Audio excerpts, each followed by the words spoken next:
আসসালামু আলাইকুম ওয়া রাহমাতুল্লাহি ওয়া বারাকাতুহু। সম্মানিত দর্শক, আজকে আপনাদের সামনে ছোট্ট একটি দোয়া নিয়ে উপস্থিত হয়েছি।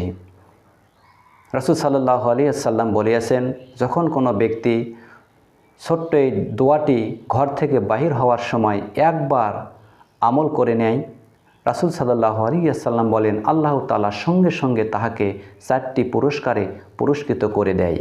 দোয়াটি হইতেছে, বিসমিল্লাহি তাওয়াক্কালতু আলাল্লাহ লা হাওলা ওয়ালা কুওয়াতা ইল্লা বিল্লাহ।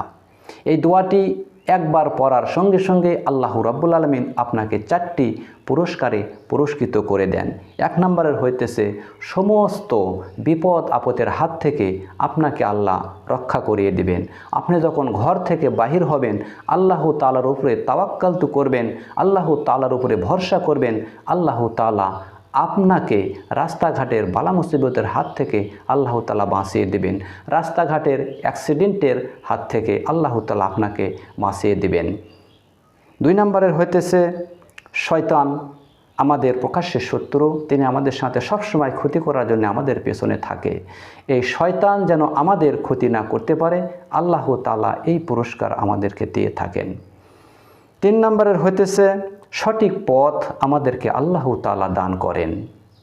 আমরা যখন শয়তানের পথের দিকে চলে যাই, আল্লাহ তাআলা আমাদেরকে ভালো পথের দিকে নিয়ে আসেন। এই জন্য আল্লাহ তাআলা আমাদেরকে সঠিক পথ দান করেন।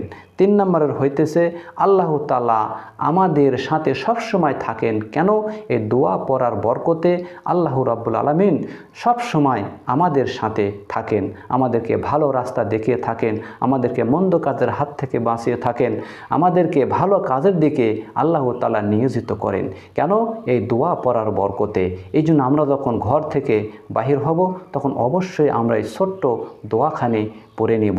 সম্মানিত দর্শক, এই দোয়াটি আমল করলে অবশ্যই আল্লাহ তাআলা আমাদেরকে তার ফায়দা দিবেন এবং আল্লাহ রাব্বুল আলামিন আমাদেরকে সমস্ত বিপদ আপদের হাত থেকে আমাদেরকে রক্ষা করবেন। আল্লাহ রাব্বুল আলামিন যেন আমাদের উপর আল্লাহ তাআলা যেন এই রহমত করেন, এই দয়া করেন যে আমরা যেন এই দোয়াটি আমরা যেন পড়তে পারি, আর আল্লাহ তাআলা যেন আমাদেরকে 4টি পুরস্কারে পুরস্কৃত করেন।